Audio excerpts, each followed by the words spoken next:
Добро пожаловать на канал Hard Reset Info. Перед нами находится устройство Redmi 13, а сейчас я покажу вам, как разрешить установку приложений из неизвестных источников. Открываем настройки. Далее проходим в раздел «Приложения».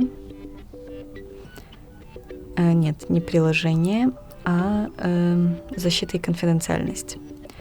Здесь мы выбираем специальное разрешение и выбираем установку неизвестных приложений. И далее выбираем источник, которому разрешим установку, и ставим галочку. Ознакомливаемся здесь с угрозой, ставим галочку.